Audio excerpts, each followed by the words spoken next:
Good evening and welcome to SoCal Prep Report. I'm Randy Rosenwald. I'll be joined by Tarek of the Daily News momentarily. Can you believe it? The high school football season is over. We're going to showcase all the state championship games that involve Southern California teams. And one of those teams, Laguna Hills, the Hawks won the state championship in their division. We're going to talk to their head coach, John Lester, and his brilliant running back, Troy Leigber, in a few minutes. But Tarek, it's over. The football season is done, and we had the expected team win the number one division, the open division. Of course, that's St. John Bosco. I just realized after a full fall of shows that Yoda is in my shot right here. I think I just realized that. I had to throw that out there. But Yoda looks good. Yeah, he does. Yeah, you know, we all knew that when Mater Dei and St. John Bosco played in that Rose Bowl, that was, you know, they called the de facto state championship. And I think I turned that game on, and they were up 35-0 at halftime, if I'm not mistaken. So, yeah, St. John Bosco, I think we all knew the outcome of that one, and kudos to Coach Jason Negro. Yeah, they knocked off Sarah. We're going to look at some highlights from this game as well. I mean, this was really a showcase game for Southern California football. There's the final score, 45-0. Cam Jones, 2 touchdowns. You're going to see him in our highlight package. He wears number 20. And St. John Bosco wins the national championship with this victory. You see the short touchdown run there by Jones, the first of the 2. Here's another scamper for Cam. They're just a terrific football team. I'll tell you this much. I had an interesting conversation this past week. What St. John Bosco, if they want to, I think they should be allowed to play one more game for a national championship. But the CIF doesn't allow that. And I think pending on some TV rights and maybe a certain network, I think it would not be far-fetched to see the Open Division State Championship champion in California end up playing in like a national championship game. So be on the lookout for something like that in the next couple of years. Yeah, that last touchdown was to DeAndre Moore, number 3. 4 titles in 4 state championship games since 2013 for the Braves. All right, let's move ahead to our next state championship game and look at the result. San Marin over Granada Hills. Granada Hills had a great year. They won a Division I championship in the city section, but San Marin dominated. Yeah, this is one I watched on NFHS Network. I mean, it was torrential downpour. I think even the broadcast was kind of cutting in and out because the weather was so bad. But they certainly had an answer for Dijon and Daryl Stanley. It was Dijon Stanley first game not going over 100 yards rushing the whole year. But he did complete a pass. I think 2, technically. Oh, I didn't know he got a second one, right? Yeah, I think 2. One to Daryl and one to DJ Richmond. So, yeah, they had 2 completed passes, their first 2 of the whole year. But I think, they just ran into a buzzsaw. Long bus trip, bad weather, just a lot of things going wrong there, and a lot of turnovers in the first half. I think they were down 21-8 or something like that in the first half. Yeah, they were never really in it. Let's go to the 5A game. Orland goes undefeated. The Trojans 15-0, 20-7 over Shafter. You're going, why do you care about that game? That's a team from Chico against a team from Bakersfield, at least close to those areas. Well, you see it says heavy rain and mud. Let's hear from the coach, Gerald Perucci of Shafter. He's not a happy camper. The truth of the matter is, and I hope I'll look at all the cameras, it is a shame on the CIF that they allow a state championship game to be played on a field like this when you got Division I and II teams playing on turf. It is crap that you allow this stuff to happen. And let the CIF know that. This game should never, because we didn't get to see the best of both teams. That's the thing that's wrong with what happened tonight. I'm proud as heck of my guys. They battled through this, they battled through a bunch of stuff, but when you can't even throw a football because it's so dang muddy on this field, it's just bullcrap on the CIF. You guys in the CIF should know better than this bullcrap, because this is not what state championship games should be about, and you should be ashamed of yourself. Gerald's a little upset there, don't you think? Whoa, a little fired up. Hey, look, I get it. It's a whole... Do I agree with him? I think I got to think about that one a little bit more. But do I understand where he's coming from? Absolutely, right? He's got these young men that have done everything they've asked of him, right? And they have this great opportunity, and you'd think they could play at just a better venue, right? It's a state championship. That's like a basketball championship getting played on like asphalt. Like, why wouldn't it be in a nice gym where it can accommodate you? So I understand where he's coming from, but at the same token, that other team had to play in the same elements and on the same field they did, and man, that's just where the game was, Coach. You got to win the game. I mean, that's the end of that. I don't agree with the coach. I agree with your last take. Yeah. Both teams are on the same field with the same conditions. All right, let's move ahead to 6A. Atascadero, a huge win here. It's a football team that was dominant down the stretch, and you can see what they did to San Gabriel, 41-0. Trey and Kane Cooks, the brothers, combined for 5 rushing touchdowns. Trey had 4 of the 5. That's the Greyhounds' first state championship. Moving ahead, unfortunately for Crenshaw, they went to San Francisco, and it did not go well against Lincoln. Look at that, 437 yards rushing for Lincoln. Ricky Underwood and Jamel Newman, and Jamel Newman is a big-time running back, combined for 337 of those yards. A great season. I think, look, I think most coaches would agree, and not even the losing coaches, winning coaches too. Everyone plays for their section championship, Randy. That's what everyone grows up dreaming of winning, is winning a CIF championship. And then the bowl game, the state championship. Not saying those aren't important, a little bit like whipped cream on top. So it's hard to get your kids to play for 2 more weeks in those games. And kudos to the coaches that can get those kids to play for 2 more weeks. And the big game for us tonight is Laguna Hills. Congratulations to the Hawks. Down 27-7, they rally, knock off Bellarmine of San Jose. And Laguna Hills, Troy Leigber had the touchdown of 62 yards, which provided the margin of victory in a 15-1 season in the title. Yeah, that's fantastic. You know, great adversity to be shown, and great character. I mean, gosh, to be down in the last game of the year that big and find a way to figure it out. And kudos to the defense for holding the team to as many as they did so that the offense could catch up, and looking forward to hearing more from that game. Well, we're going to bring in the guys that really did the work here.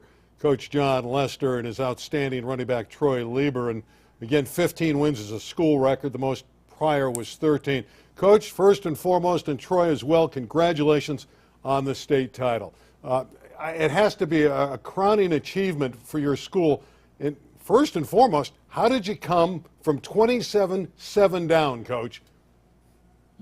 Well, we got kids that have great character, and we've been kind of a second-half team all season.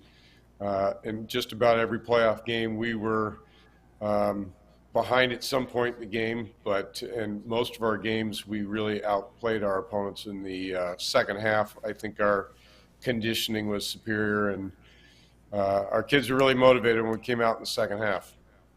Troy, what about that 62-yard touchdown run that provided the difference in the game? Tell us about that run there, about midway stage in the fourth quarter, and how that turned out for you. Yes, sir. Well, we were down, and it was a fourth down play, and we needed the first down, and we just called a power to the right, and I just took it to the house. A big hole opened up, thanks to my O-line, and we just never looked back from there. Coach, was there a moment, maybe something someone said, a play? There's always a turning point, right? What do you think it might have been? You know, did you fire him up at halftime? You know, what did you do to turn that game around? I don't think anything that I said was probably that significant at halftime. We talked about playing harder. We talked about tackling better.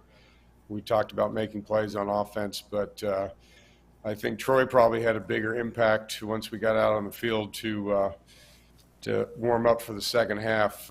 Troy took over the talking to the team and led us in a little chant and got everybody kind of fired up to start the second half. Troy, take us a little deeper into that. You know, maybe what did you say? How did you get those guys hyped up to play a much better second half? You know, take us into those details. Yeah, well, I just let them know that the game wasn't over. We've been in that situation before, and we had the capabilities to come back. I mean, our defense, we just needed to play how we've been playing. The whole season, our defense has just been outstanding. And as well as our offense, I just said that we got each other's backs, and that's all it came down to, was just knowing that we could win and just stiffening our backs and playing ball. Coach Lester, let's talk about your journey. I mean, you're a long-time assistant coach, 20-plus years as an assistant. You take over as the head coach for the first time last year, and you pick up the program, you have a winning record, and you turn it around and win a state title this year. How did it work for you, all those years of not being the top guy, to suddenly be thrust as the number one guy and have this much success? Well, I've been at Laguna Hills for 31 years, teaching and coaching there, and so I've worked for a lot of great head coaches. Steve Bresnahan was really the head coach that kind of put Laguna Hills on the map about 25 years ago, and then I was Bruce Engel's assistant for 20 years as his offense coordinator and special teams coordinator. And over the years, I've spent a little bit of time at other schools. I was down at San Clemente as the offensive coordinator there. And I just think that every stop that I went, I learned a little something and brought a little something back to Laguna Hills with me. And certainly we had a huge tradition under Coach Bresnahan and Coach Ingles. And I think the only thing I did was bring back the traditions that we've been doing for 25 years there. Probably the main tradition that I changed when we started a year and a half ago and we went into the weight room was we started every weight room session by doing 16 push-ups, which represented the 16 games you'd have to win to play in to win a state championship. Troy, I always ask an athlete this question. You know, you start out, I like the 16 push-ups, Coach, but you start out a season and you think, yeah, we want to win them all, but, it's not always realistic. You have your losses, you learn. At what point did you feel like, wait a minute, this team could do something real special? At what point did you feel that with this season?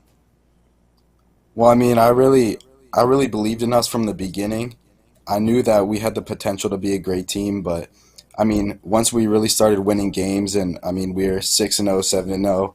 I just knew that we had the capabilities to take it all the way. Troy, also, again, you had a magnificent year. You scored 44 touchdowns, almost 2,700 yards, but you were injured last year. You hurt your shoulder. You had to rehab. How tough was that for you, and how confident were you going into the season that you were physically able to perform? Yeah, I mean, it was tough sitting out last year after only playing in 3 games. I mean, just sitting on the sideline watching my boys play, it was pretty tough. But I just got back into physical therapy, into the weight room, and I just kept grinding it because I knew that this season we had the potential, and eventually all the hard work paid off, and we took it all the way. Coach, my last question for you, just how proud are you of your team and what they've accomplished? Obviously, everything you set out for them, but maybe what to you are you most proud of them off the field? Well, it's a unique group, and we've had a lot of adversity with this team off the field over the last year and a half, and they've really stuck together through everything. They made huge strides. I've said this, I've run the weight room at Laguna Hills for a long time, and I've never seen a senior class work harder in the weight room than this group did. And I've always had a philosophy that you win championships in the squat rack, and this team certainly proved that this year. But they're a unique group of seniors, 23 seniors. They're a very tight-knit group. They love to spend time together, on and off the field, and I think that brotherhood really makes a difference. Troy, this week Air Force offered you. I know you told me that Army, Rice, a few other schools. I'm not going to ask you who you're going to go and play for, but what is going to be the deciding factor when you make your college choice to play football? Ultimately, I just want a place that I feel like I can play there and play early, and a place that I fit in, that has a good education that can set me up for the future, but mostly just a place where I like the people there, I like the coaches, and it's just a place where I'm a good fit for. Well, guys, congratulations on a phenomenal year. 15-1. I think there was just the only other team was Orland in the whole state that won 15 games. And to win a state championship and to win 2 games, your division title 28-27, and to win your state final 28-27, I think that's the score you guys will remember for a long time. winning 2 championships by that identical score. Gentlemen, congratulations, continued success, and talk to you down the road. Thanks for coming by on SoCal Prep Report. Thank you. All right, that's a great story, Laguna Hills. 28-27. That could be a tattoo down the line. I'm not saying promoting the ink here, but that's a very ironic score to win 2 championships. Yeah, they beat Golden Valley 28-27 as well. That's right. Okay, yeah, that's really cool. Well, great program, and man, 15 wins in a season. That's pretty remarkable. Yeah, it's great. From a really cool story to a sad story.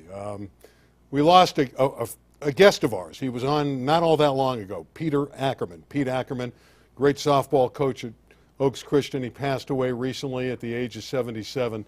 And I know, Tarek, you were close to him. I mean, you did a lot of stories with him. I didn't know him as well as you did. And you really liked Pete. Yeah, Pete was not only a great coach, but just, man, his one-liners, his just dry humor, and he would always sit kind of like I am now, you know, with his arms crossed, his legs crossed, and he'd kind of like this in the dugout, or he'd be just outside the fence watching his team and the girls warm up, and he always had his legs crossed and observing, and then you'd come up and ask him a question, and he'd always have like some great one-liner with no smile, and you couldn't tell if he was serious or not, and then, you know, you'd start laughing. So, tough one for the community. Coached softball for, you know, more than 30 years, had over 600 wins, won 3 CIF titles. I mean, the guy had accolades upon accolades, and I know he also helped to start Oaks Christian, like the athletic program, was their first and only ever softball coach, stuff like that. So not only just an Oaks Christian legend, but like in the Conejo Valley out there, a really marquee figure. So he will be missed. And how does he go out? With a regional state championship. Right. He went 34-1 last year and won the regional state championship. We're going to miss you, Pete, and we wish your family well. And you know, it's a tough story. Sometimes we have to do stories like that in sports and in life. We're going to step out. We'll hear from our friends at Pacific Surfliner, and we'll come back right after this.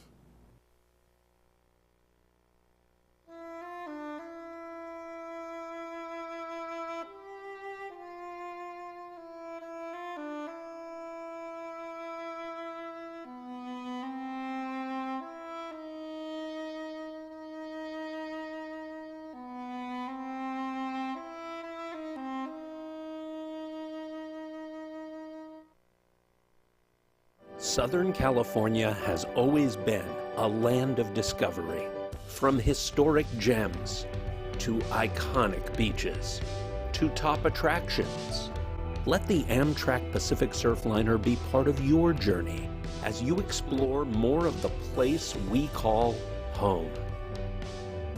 Reconnect with the communities you love most, with the people you love most. Isn't it time you rediscovered Southern California? And welcome back to SoCal Prep Report. Time now to talk about some high school basketball. Our Pacific Surfliner top 10 for both the boys and the girls. We'll start with the ladies. And as always, I think they're going to be there all year long. Number 1 is going to be Sierra Canyon and Juju Watkins. They're a great player. Yeah, they just were in Utah and won all 3 of those games. Listen to this. McKinley Randolph, daughter of Zach Randolph, former great NBA All-Star actually, had 29 rebounds in one game, broke a school record. I think she broke Juju Watkins. Juju Watkins, I think, had 23 or 24, and I think she set that record, I want to say like in the state championship game or something. Anyway, 29 rebounds in one game is unbelievable. There's some guards out there that don't get 29 in a whole season.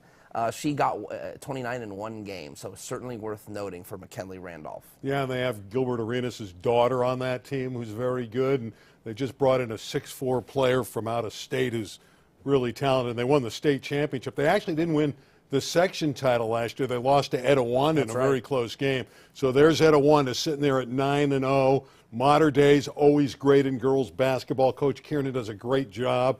Sage Hill, Ontario Christian, Westchester from the city. It's hard to calculate where they really stand, but they have just lambasted 7 straight opponents. They're playing terrific basketball.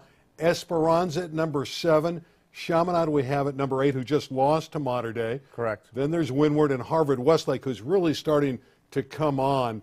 What I find interesting here, Esperanza is going to play Harvard Westlake this week. There you go. Yeah, it's always that there's a beauty of it's not like in the AP top 25 in college where, you know, these teams never really play each other. Then you got to put with high school basketball, for the most part, most of the teams, they cross paths. So you can really see, okay, this team beat that team and this team should be above this team.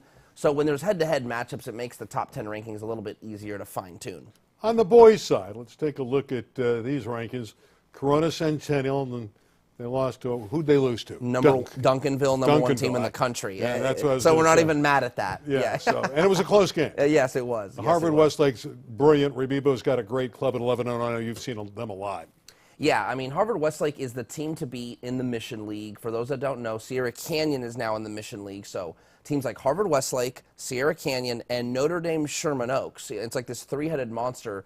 You know, Notre Dame Sherman Oaks down at 6. I actually moved them up to number 2 in my daily news rankings. Let me tell you why. One of their 2 losses is to Duncanville. Everybody loses to Duncanville. And they did it without Mercy Miller. In fact, Notre Dame beat DeMatha of Maryland, the top team in Arizona, Brophy Prep, and then lost a close one to Duncanville, all without Mercy Miller. And Dusty Stromer, who's going to Gonzaga, averaged 30 points a game in those 3 games. That West Ranch team is interesting, isn't it? Oh, interesting is the correct word because they are, I would argue, West Ranch has the most talent than anybody on that list. I'm talking about Corona Centennial, Harvard. You put them all together, I'm telling you, top to bottom, pound for pound, West Ranch might have the most talent. Problem is, or I wouldn't say problem, challenge is new team, new guys, not really a proven program, still trying to figure it out. But boy, are they dangerous. They got a 7-footer in Jazz Gardner. Yeah, he's transferred in and he's terrific. I saw him last year play. That team on the bottom there, Etowanda. Never heard of them. Dave Kleckner, every year. Yes, sir. You know, you got to have them there. They're 9-1. Everyone says, well, they're not quite as good as they were. Dave Kleckner's just the greatest man-for-man defensive coach out there. The 2 kind of coaches, you know, Kleckner and Doug Mitchell at Bishop Montgomery are the 2 coaches. It almost doesn't matter what their roster looks like. With them at the helm, you know the team's going to play good basketball. Also, basketball note, and that's our Pacific Surfliner boys and girls top 10, and we thank Pacific Surfliner for helping us out with that segment. Westchester and Fairfax already played in the Western League. First of 2 games. Westchester had a 54-48 lead in the final 2 minutes. Fairfax at Westchester rallied to beat them 55-54. Just a great traditional every year in the Western League in the city. Anything goes in a rivalry game. You kind of know that, right? That's as cliche as it goes. And especially in hoops, man. You make a couple bad decisions, another team makes a couple threes, and you got yourself a ball game. I hear you've been hanging out with the Kardashians. No, I haven't, although I did see them the other night. Okay, and why did you see them? I'm trying to lead you into this. Yeah, Sierra Canyon hosted Christ the King on ESPN2. That was Monday night in Chatsworth, and all the buzz was because LeBron James and Carmelo Anthony were courtside.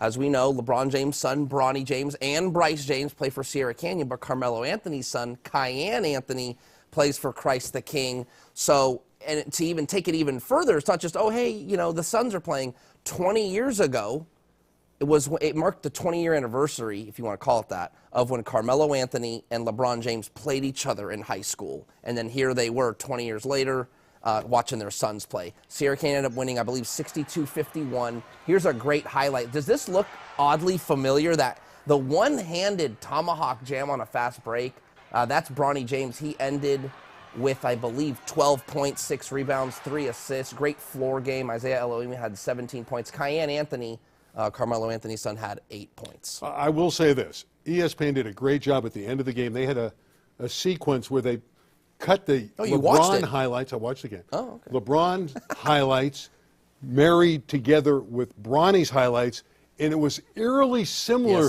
the type of shots they made. Yeah. Not just the basket, the threes, the dunks, the whole thing. That was a great job. Yeah. All right, speaking of great job, let's pick a favorite story for you this year in football. I'll give you mine, and then you go first. Okay, you want me to go first. My favorite story, man, you know, it's a good question. I think I got to go with Rasmussen.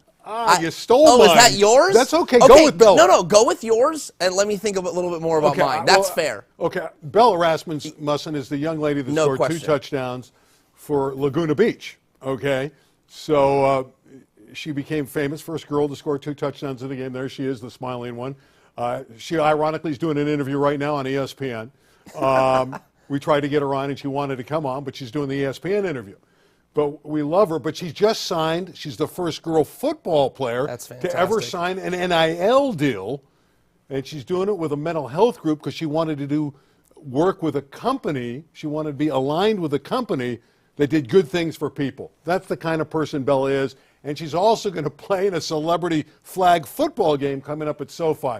What a year it's been for Bella. I think that's the top story. Yeah, no, that probably is the top story because it's not only just a great thing on the field, but obviously off the field. I remember talking to her about how she loves how little girls come up to her and want their autograph and picture. You know, she's a role model. Like, what else could you possibly want out of your student athletes? I want your favorite thing in football. Okay, I think I'm going to go Granada Hills and Dijon Stanley. I think that is a great story because Granada Hills hasn't had football success like it has since '87, I think, is when it won a city title. Bucky Brooks, a former NFL guy at the helm. Tom Harp kind of watching from the sidelines. And then not only that this is the school where John Elway, who's, known for throwing the pill through the air, and Granada Hills got all the way to the state championship and didn't complete one pass. Now, if that's not a good, ironic story, I don't know what is. So for me, and that one hit home because it's a daily news kind of coverage, San Fernando Valley area a story. And they did complete the 2 passes in that state final game. So they finally completed a pass. All right, it's time to reveal the fact that LA 36 and Pacific Surfliner are going to put together a nice 10-game sports package for you. Now, the first 2 games presented by Pacific Surfliner will be in January, in familiar names to Tarek Fatal. First is a girls' game on the 3rd of January. It's a Tuesday at 6 o'clock. That's Juju Watkins going against Harvard Westlake. Melissa Herlihy every year has a great team at Harvard Westlake. Then a couple weeks later, Harvard Westlake boys against Sierra Canyon. Both games are hosted by Harvard Westlake. Yeah, these are 2 great Mission League matchups. Obviously the usual suspect for Sierra Canyon, as you alluded to, Juju Watkins and so on. But Harvard Westlake has 2 really good guards, Deanna Thompson and Jamie Yu. Okay, those are really good, fast, athletic, good scoring guards. That'll be a really fun matchup on the girls' side. And on the boys' side, oh boy, the showdown. I mean, Harvard Westlake, guys, is not only talented. Brady Dunlap, Jacob Huggins, Nick Kamenia, Trent Perry. I mean, the list goes on to these guys. But David Rabibo, that coach, has built such a great foundational program that it's just solid as a rock. And not only do they have talent, but they've got just the epitome of a team, and that is hard to beat on the hardwood. So as all the hype and hoopla about Sierra Canyon, but Harvard Westlake is the team to beat in the Mission League. That's just a glimpse into our Pacific Surfliner game of the week. 2 games in January. We're going to do a lot of different things. Might have some college in there. Going to have maybe a cheerleading championship, soccer, volleyball, not just basketball. It's going to be a great package, and we thank our friends at Pacific Surfliner. Well, this is our final show of the calendar year, so I'm going to have to say goodbye until next year to Tarek Fatal. We won't be back till January 12th, but what are you going to do? What's your holiday look like? You always ask me where I'm going to be on a Friday night. And no football this Friday night, but I will tell you where I am going. I'm leaving tomorrow morning. I will be in Columbus, Ohio. Saturday is Sierra Canyon is traveling to Columbus, Ohio to play St. Vincent St. Mary. So we'll see Bronny James take on his dad's alma mater for the 2nd time in Columbus. The first time he did it, he was a freshman. Now he's a senior. And he was the hero of the game. Correct, he was. He stole the ball. It had a layup. It was the go-ahead bucket. He ended up having 15 points, and they won the game 59-56. It was a close game in front of 14,000 people at Nationwide Arena. So we're expecting maybe even more people, just as many people, because not only is it Bronny, but he's a senior now. He's the leader. It's kind of his team. So he really is the marquee player as opposed to just his name as a freshman 4 years ago. Really exciting. That's where I'll be at this weekend. What about you, Randy? You got any plans? Well, I'm going out of town. Okay. Going out of town, visiting family. All right. Tarek, have a great holiday. Oh, man, you too. It's been a fun fall season, so to speak, and ready to get into basketball season in January, and then we'll head into baseball in the spring. It'll be fun. All right, everybody, you guys have a great holiday season. I want to thank our entire LA 36 crew. Larry and Gio here tonight have been phenomenal. A lot of our crew members are gone already. They're on holiday break, but Larry and Gio were great tonight. We want to thank them. We want to thank you for viewing SoCal Prep Report throughout the calendar year. We're going to be back in January, again on the 12th. And again, we also have that Pacific Surfliner basketball game at 6 o'clock on the 3rd of January. The girls of Harvard-Westlake hosting Sierra Canyon. For Tarek, I'm Randy. We'll see you next time, live at 9 o'clock, right here on SoCal Prep Report. Good night, everybody.